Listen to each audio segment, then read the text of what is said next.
നെന്മണിക്കര മടവാക്കരയിൽ സ്വത്ത് തർക്കത്തെ തുടർന്ന് പിതാവിനെ ചുറ്റിക കൊണ്ട് തലക്കടിച്ചു കൊലപ്പെടുത്തിയ മകൻ അറസ്റ്റിൽ. പ്രതിയുമായി പോലീസ് സംഭവസ്ഥലത്തെത്തി തെളിവെടുപ്പ് നടത്തി. നെന്മണിക്കര മടവാക്കരയിൽ സ്വത്ത് തർക്കത്തെ തുടർന്ന് പിതാവിനെ ചുറ്റിക കൊണ്ട് തലക്കടിച്ച് കൊലപ്പെടുത്തിയ മകൻ അറസ്റ്റിൽ. പ്രതിയുമായി പോലീസ് സംഭവസ്ഥലത്തെത്തി തെളിവെടുപ്പ് നടത്തി.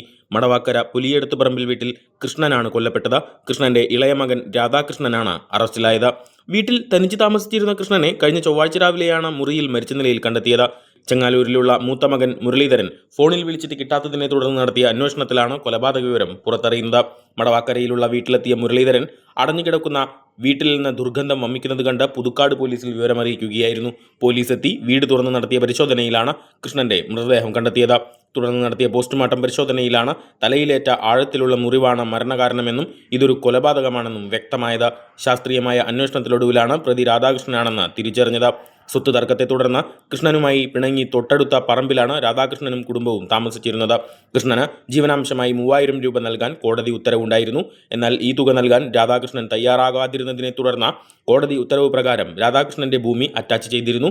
ഈ സംഭവമാണ് പിതാവിനോടുള്ള വൈരാഗ്യത്തിന് പിന്നിലെ കാരണം.